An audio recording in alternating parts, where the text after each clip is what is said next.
आप सभी को शुभ संध्या। बहुत एक रोचक प्रसंग आपको बताता हूँ। आज के भी युग में लोग कहते हैं कलयुग है, पूजा पाठ से फल नहीं मिलता, लेकिन ऐसा नहीं। बहुत एक रोचक बात बताता हूँ। कलकत्ते के अंदर दक्षिणेश्वर मंदिर है, गंगा के तट पर। कलकत्ते में दक्षिणेश्वर मंदिर के पुजारी हुआ करते थे रामकृष्ण परमहंस जी। उनके भैया ने मंदिर की सेवा शुश्रूषा करने के लिए और मंदिर की परिचर्या करने के लिए माँ काली के पूजन और उनके अर्चना के लिए रामकृष्ण जी को वहाँ नियुक्त किया हुआ था। एक बार की बात है, रामकृष्ण परमहंस जी के मन में ये बार बार सवाल उठने लगा कि क्या बात है कि रात में कोई भी जल से भरा हुआ पात्र, कोई लुटिया, कोई लोटा पानी भर कर रखते हैं माँ के लिए, माँ काली के लिए। कोई भोग प्रसाद रखते हैं थालियों में भरकर। लेकिन सुबह आकर जब मंदिर को प्रातःकाल ब्रह्म मुहूर्त में द्वार खोला जाता है तो मैं देखता हूँ कि न तो पानी कम हुआ, न कोई भोग प्रसाद कम हुआ। इसका मतलब माँ काली कुछ ग्रहण नहीं करती। जल जस का तस, भोजन या प्रसाद जो कुछ भी रखा गया वो जस का तस। इसका मतलब माँ काली ने कुछ भी ग्रहण नहीं किया। कई दिन ऐसे देखते देखते उनके मन में सवाल कौंधने लगा, मन अशांत रहने लगा। कभी कभी वो बड़बड़ाने लग जाते थे। माँ काली से कहती थी, माँ तुम यहाँ आती भी हो या नहीं? इस मूर्ति में तुम हो या नहीं? अगर तुम हो तो फिर ये जल, ये प्रसाद, ये भोग कुछ भी ग्रहण क्यों नहीं करती? मैं रोज़ लाला कर रखता हूँ, तुम्हारे वस्त्र बदलता हूँ, तुम्हारा श्रृंगार करता हूँ, तुम्हारी पूजा अर्चना में लगा रहता हूँ, माँ माँ किया करता हूँ, लेकिन ये क्या, तुम कुछ भी ग्रहण नहीं करती? इससे ऐसा लगता है कि तुम यहाँ हो नहीं। कोई उत्तर नहीं मिला। अब भी परेशान हो गए रामकृष्ण परमहंस जी कि ये क्या हो रहा है। उन्होंने अपने भैया से कहा, भैया यहाँ इस मंदिर में कोई माँ वा नहीं है, माँ काली यहाँ नहीं है, कुछ भी कम नहीं हो रहा, कोई प्रसाद किसी भी दिन कम नहीं होता। मेरे से इस मंदिर की पूजा अर्चना अब नहीं होगी, मेरा वक्त बर्बाद हो रहा है। भैया आप यहाँ की व्यवस्था किसी और के जिम्मे लगा दीजिए, मैं कोई और काम कर लूँगा। भैया ने बहुत समझाया कि भाई माँ काली तुम्हारे भाव को बस देखती हैं, खुश हो जाती हैं। ऐसी जिद मत करो कि वो आकर खाएं या कोई सामग्री कम हो तब तुम उनकी उपस्थिति को मानोगे, अन्यथा नहीं। ऐसी जिद मत करो, वो तुम्हें रोज़ देखती हैं, अवश्य वो प्रसन्न होती होंगी, अवश्य। लेकिन ये बात रामकृष्ण परमहंस जी के गले नहीं उतरी और उनका मन शांत नहीं हुआ, जिज्ञासा शांत नहीं हुई। दिनों दिन इस सवाल ने रामकृष्ण परमहंस जी के मन मस्तिष्क में अशांति फैलाना और अधिक कर दिया। ना उन्हें दिन में चैन, ना उन्हें रात में चैन। बस भैया ने कहा है इसलिए वो अब विवशता पूर्वक भैया के कहे हुए आदेश को, बताए हुए इस निर्देश को बस वो पूरा किए जा रहे थे। लेकिन उन्हें रस नहीं मिल रहा था। एक बार बाबा रामकृष्ण ने बार बार वो लगे रोने चिल्लाने की, माँ तुम बोलती क्यों नहीं हो, बोलती क्यों नहीं हो, मेरे प्रश्नों का उत्तर देती क्यों नहीं हो, ये सब सामग्रियाँ कम क्यों नहीं होती, तुम यहाँ आती भी हो या नहीं, तुम यहाँ हो कि नहीं, मुझे बस ये इतना सा बता दो माँ, और नहीं तो मुझे इस सब पूजा अर्चना में कोई अब मन नहीं लगता। ये सवाल मुझे परेशान कर रहे, माँ तुम नहीं बताओगी तो अब और कौन बताएगा। भैया से कहता हूँ, भैया नाराज़ होते हैं और मुझे समझा बुझा कर फिर पूजा में लगा देते हैं। मंदिर के कई कर्मचारियों से पूछता हूँ, कोई मेरे को संतोषजनक जवाब नहीं दे पाता। अब माँ तुम मुझे बता दो। कोई उत्तर फिर भी नहीं मिला। मन की जिज्ञासा शांत अब भी नहीं हुई। अब क्या होता है? सिर पटक पटक कर एक दिन मंदिर के भीतर के चारदीवारी में, चारों दीवालों में, किसी भी दीवार में वो अपना माथा पटकने लग जाते थे। कई बार तो रक्त प्रवाह हो जाता था, सिर फूट जाता था। वो कहते थे, माँ या तो मैं मर जाऊंगा, नहीं तो तुम मुझे उत्तर दो, या तुम आकर ये सामग्रियों को खाया करो, पूजा स्वीकार करो। फिर भी कोई उत्तर नहीं मिलता था। माँ उन पे कोई दया नहीं कर रही थी, ऐसा वो मानते थे। कर्मचारी जो मंदिर के थे, सफाई कर्मचारी और भी बहुत से परिचर्या में जो लोग संलग्न रहा करते थे, वो सब समझते थे कि बाबा पागल हो गया। ऐसे सवाल बार बार समझाने पर भी नहीं समझते, बाबा पागल हो गए हैं। क्या होता है कि इन्होंने अपनी माँ से कहा, जन्म देने वाली माँ से कहा कि मम्मी, माँ मुझे इस काली माँ की पूजा से मुक्त करवा दो। यहाँ कोई माँ नहीं आती, कोई माँ नहीं होती, मेरा समय बर्बाद हो रहा है, भैया को समझा दो, नहीं तो मैं अब कहीं छोड़ छाड़ के चला जाऊँगा। बड़ी चिंता हो गई। उनकी माताजी ने सोचा कि कहीं बालक है, जिद में, गुस्से में, क्रोध में कहीं चला ना जाए। क्या करें, कैसे इसको रोकें, कैसे बांधें। किसी ने सुझाव दिया, इनका विवाह कर दीजिए, मोह माया में फंस जाएंगे, पत्नी आ जाएगी और वो भी इनके साथ साथ यहाँ रहा करेंगी। मंदिर की सेवा तो सदियों से होती आ रही है, दुनिया करती है, हो सकता है कि इनकी पत्नी आ जाए, वो भी इन्हें समझा बुझा कर मोह माया में, मोह ममता में इन्हें यहीं रखे, विवाह कर दीजिए। माँ को, उनकी माँ को ये बात पसंद आई। कुछ ही दिनों में रामकृष्ण परमहंस जी के शादी का, विवाह का प्रस्ताव आया, लेकिन रामकृष्ण परमहंस जी ने अपनी माता जी से और अपने भैया से और घर के अन्य श्रेष्ठ जनों को स्पष्ट रूप में मना कर दिया कि मैं आजीवन कभी विवाह नहीं करना चाहता। फिर भी माँ नहीं मानी और उन्होंने किसी न किसी तरह से उन्हें समझा बुझाकर उनका विवाह भी कर दिया। रामकृष्ण परमहंस जी की धर्मपत्नी अब आ चुकी थीं, जिनका नाम शारदा देवी था। शारदा देवी दक्षिणेश्वर मंदिर में अब दोनों दंपति, दोनों युगल रहने लग गए।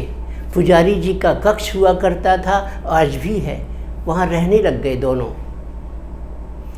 रामकृष्ण परमहंस जी ने जब पहली बार अपनी पत्नी का मुख देखा, उनसे मुलाकात की, तो उन्हें स्पष्ट शब्दों में कह दिया कि देखो, मैं विवाह करना नहीं चाहता था, लेकिन प्रपंच रचकर मेरी माताजी ने, मेरे भैया ने और मेरे कुल परिवार के लोगों ने मिलकर ये विवाह कर दिया।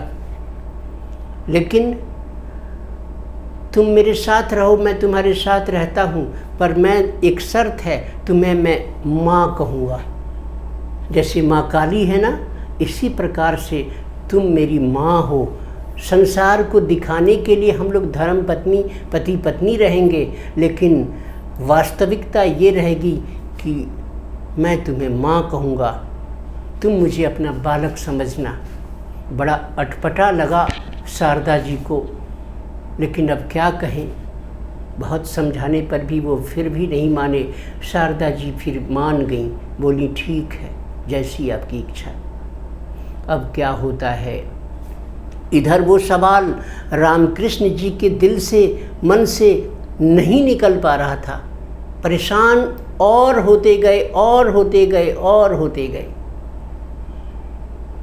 एक दिन रामकृष्ण परमहंस जी ने जाकर माँ काली के पास, उनकी मूर्ति के पास खड़े होकर कह दिया, माँ सुन लो, या तो ये सामग्री जल प्रसाद भोग प्रसाद जो भी रखा जाता है, या तो तुम कल सुबह तक इसे खाना ग्रहण कर लेना, जिससे मुझे विश्वास हो जाए कि अब तुम मान गई और खाने लग गई। लेकिन अगर कोई सामग्री इसमें से तुमने उपयोग नहीं किया तो मैं माँ अब मैं भी अन्न और जल त्याग कर दूंगा, चाहे मैं मर जाऊं, मेरे प्राण निकल जाएं इस शरीर से, लेकिन अब मैं भी अन्न और जल ग्रहण नहीं करूंगा। जिद ठान लिया। शारदा जी को जाके कक्ष में, कोठरी में उन्हें भी बता दिया कि मैं माँ से रुष्ट हो गया हूँ, मैं कोई खाना भोजन नहीं करूँगा, मुझसे जिद मत करना। वो आती नहीं है और मेरे को भैया बार बार कहते हैं तुम उस पुजारी तुम ही रहोगे। खैर ठान लिया अब उन्होंने कि अब खाना नहीं खाऊंगा, भोजन ग्रहण नहीं करूँगा। सुबह फिर उठे, मंदिर फिर खोला, फिर देखा, फिर जस की तस, कोई सामग्री कमी नहीं हुई। रामकृष्ण परमहंस साहब ने भी सुबह का भोजन, नाश्ता, जलपान, जल सब कुछ त्याग दिया। पूरा दिन गुजर गया लेकिन उन्होंने ग्रहण नहीं किया कोई भी ग्रास। सबने उन्हें बहुत मनाया, वो नहीं माने, प्रण जो कर लिया था। अब क्या होता है, एक दिन गुजरा, दूसरा दिन गुजरने लगा, भूख के मारे, प्यास के मारे उनकी अब हालत खराब होने लग गई। बिना अन्न जल के एक दिन, 2 दिन, 3 दिन निकलने लग गए, उनकी हालत और विकल हो गई। लोग चिंतित हो उठे कि ये क्या हो गया। बहुत समझाया, वो मरने को तैयार थे, इसके सिवा वो मुख से कुछ भी नहीं कहते थे। मैं मर जाऊंगा, मैं मर जाऊंगा, ऐसी बात कहते थे। सब लोग जाके अनुनय विनय, शारदा जी भी माँ काली से कहती थी कि मान जाओ ना माँ, मान जाओ ना, कुछ हो जाएगा इनको, मान जाओ, खा लो कुछ। अब क्या होता है कि एक दिन की बात है, रात के वक्त पुजारी जी, रामकृष्ण परमहंस जी और उनकी धर्मपत्नी शारदा जी दोनों अपने कक्ष में रात्रि में सो रहे थे। अन्न 3 दिन से ग्रहण नहीं किया था रामकृष्ण परमहंस जी ने और न जल पिया था। हालत खराब होने लग गई थी। संसार की शक्ति, वो परमपिता परमात्मा, चाहे वो आदि शक्ति के रूप में मानो, भगवान शिव के रूप में मानो, राम कृष्ण के रूप में मानो, चाहे कोई भी नाम दो, वो ईश्वर विवश हो गया अवतरित होने के लिए। अब क्या होता है, रात में जब सन्नाटा छा गया, सारे कर्मचारी, मंदिर के सफाई कर्मचारी और बहुत से लोग जब जाकर अब अपने अपने स्थान पर सो चुके थे, तब कहीं कोई रात में मध्य रात्रि के पहले थोड़ा सा, कोई 11 बजे रात के बाद और 12 बजे रात से पहले अचानक पुजारी जी का कक्ष, कोठरी जो थी आज भी है। वो चरमराहट की आवाज़ के साथ दरवाज़ा हल्का सा खुला। अंदर रात्रि के कारण अब एक अंधेरा था, हल्का सा कोई प्रकाश, कोई साधन ऐसा था जो प्रकाश हो रहा था। बस वो चरमराहट के साथ माँ काली विवश होकर उस मूर्ति से निकल आई थी और अपने हाथ में उनके भोजन के लिए, उनके प्रसाद के लिए जो सामग्रियाँ रखी थी, हलवे की थाली थी, केले की थाली, फल फ्रूट्स थे, माँ काली उसमें से हलवे का एक थाल उठा लाई थी। वही सोने का विशाल मुकुट पहने, झमाझम पूरे लंबे उनके काले केस, बाल, पूरा सोने का मुकुट और गले में वो आभूषण, कोई चौकोर एकदम बहुत चौड़ी पट्टी का सोने का कोई आभूषण गले में था। बाजूबंद सोने के थे, नाक में कोई नथिया। पता नहीं वो गहना किसने गढ़ा था, वो आभूषण किसने बनाए होंगे। सब मोहक मोहक सा लगता था। सारा दृश्य मोहक सा दिखने लग गया कि ये क्या है। उनके मुकुट में जड़े हुए हीरे जवाहरात झिलमिल झिलमिल चमकते थे और उनसे प्रकाश रह रह कर कभी रामकृष्ण जी के चेहरे पर आता था, कभी शारदा माता के चेहरे पर। अचानक वो माँ काली, काला स्वरूप, सुंदर स्वरूप, नव यौवना, दरवाजे को चरमराहट के साथ थोड़ा सा धकेल कर खोला और अंदर प्रवेश करके जब आईं तो शारदा माता ने पहले उन्हें देखा। उन्होंने सोचा कोई स्वप्न है या हकीकत है। ये माँ काली अंदर आ रही है हाथ में थाल लिए हुए, ये कोई स्वप्न है मेरा या कोई दृष्टि भ्रम है या हकीकत है। वो इस उहापोह में सोच में पड़ गई थी। लेकिन मुस्कुराते हुई माँ काली मुस्कुराहट के साथ और अंदर बढ़ती गईं।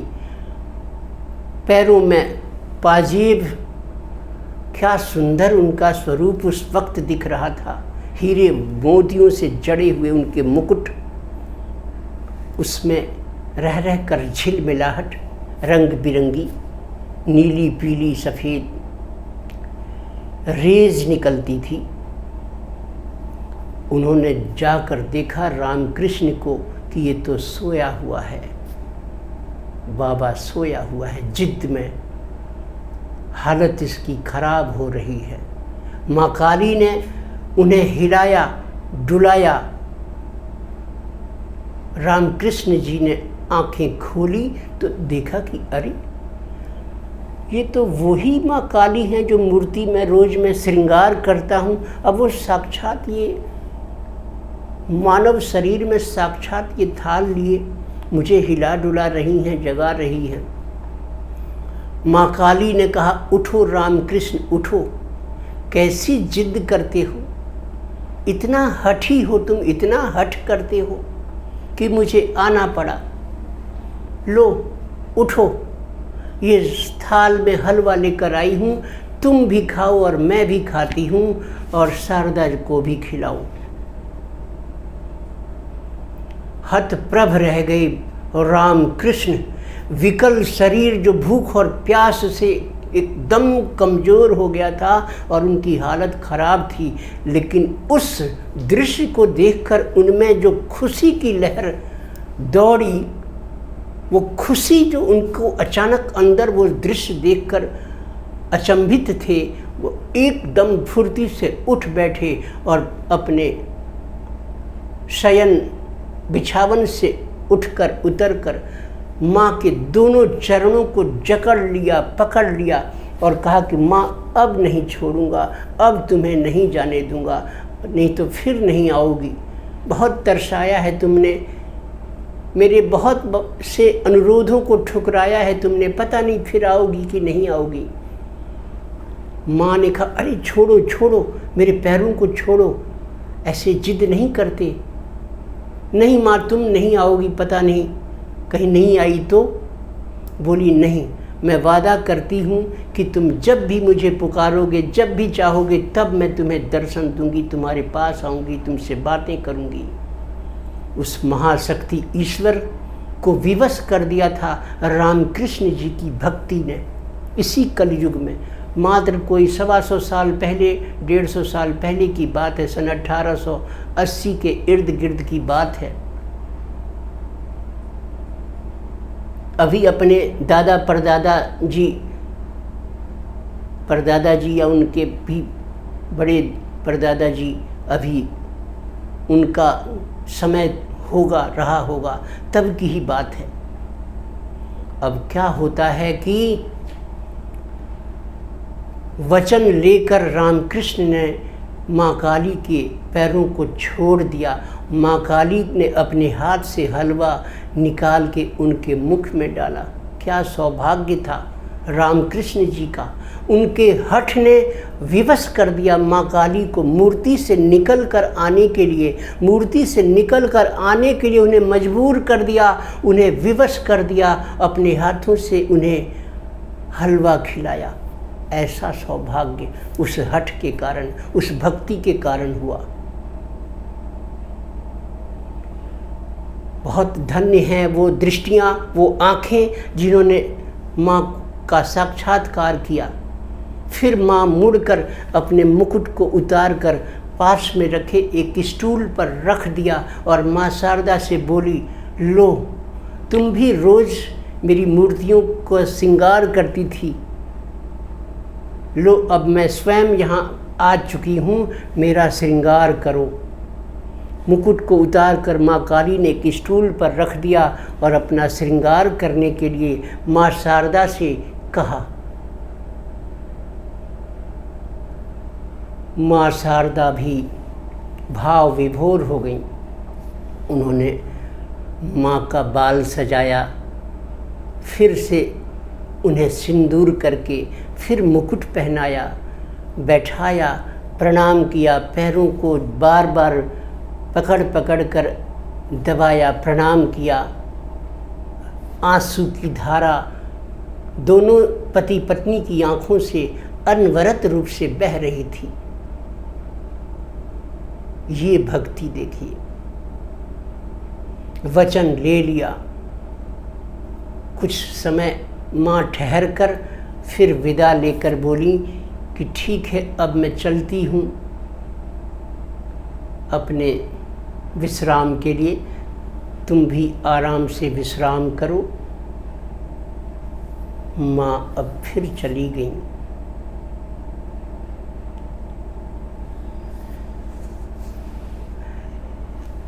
उस दिन के बाद से जब भी रामकृष्ण परमहंस, रात तो अक्सर, वो दिन तो उनका निकल जाता था दक्षिणेश्वर मंदिर के सेवा शुश्रूषा में, लेकिन उसी मंदिर से थोड़ा करीब 200 मीटर या 150 मीटर की दूरी पर एक और छोटा सा एक जगह है जहाँ कुछ पेड़ पौधे लगे हैं बाउंड्री के अंदर। वहाँ एक छोटा सा मंदिर है माँ काली का।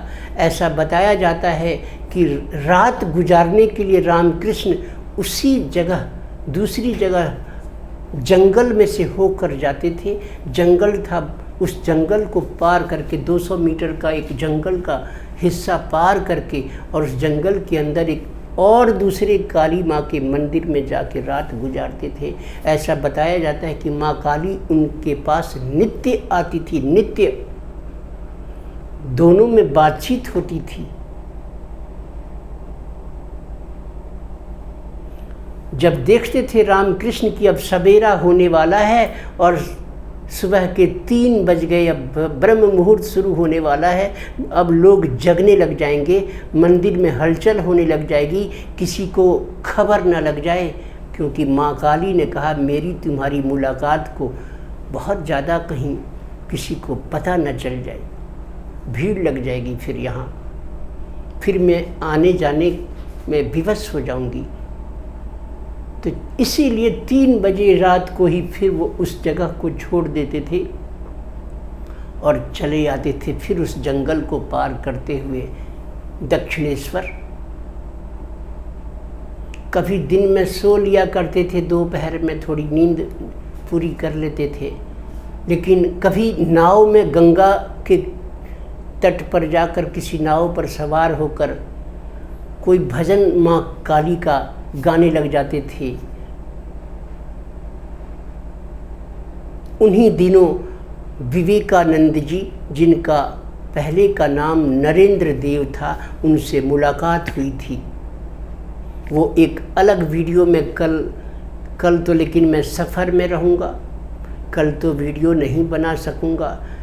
कोई सफ़र में रहूँगा, 15 दिन के टूर पर लगभग कहीं कहीं निकलूँगा।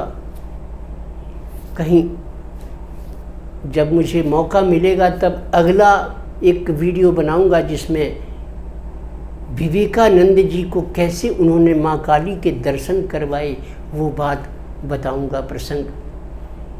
तो मेरे ये कहानी को सुनाने का अर्थ है कि इस कलयुग में भी भगवान से मुलाकात इंसान की हो सकती है। भक्ति में वो ताकत है कि इस कलयुग में भी आपको ईश्वर की अनुभूति हो जाएगी। और एकदम ये 100% सत्य बात है। मैं इस विषय में कोई बहुत गहराई में कुछ भी बताना नहीं चाहता कि कैसे ये बात मैं कह रहा हूँ कि ये 100% सत्य है, ये मैं बता नहीं सकता, मेरी कुछ मजबूरी है।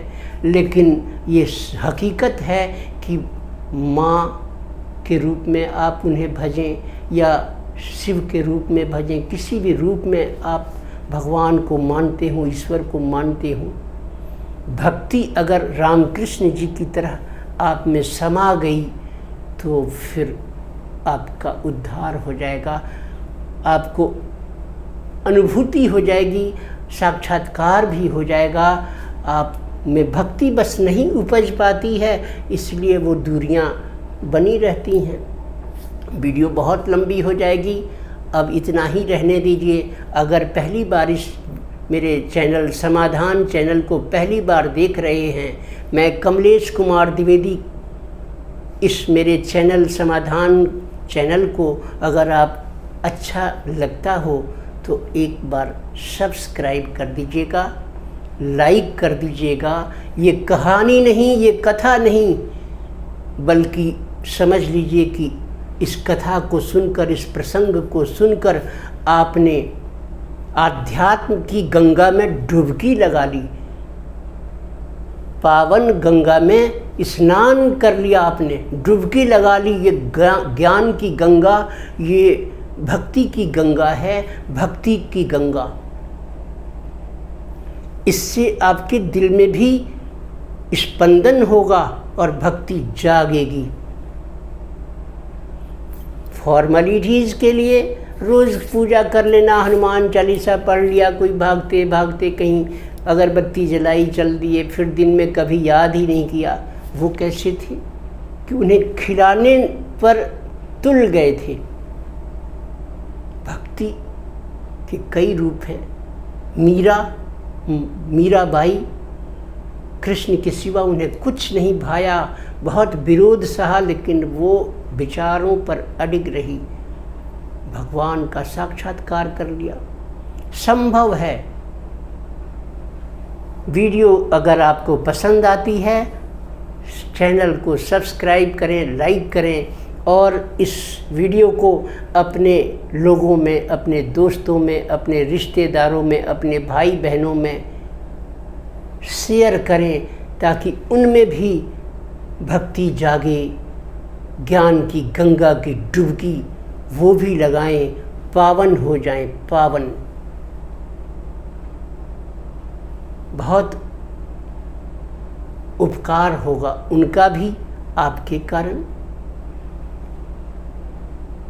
ज्योत से ज्योत जलाते चलो और प्रेम की गंगा बहाते चलो। धन्यवाद। वीडियो को सब्सक्राइब और लाइक ज़रूर कर दीजिएगा। ओके, धन्यवाद।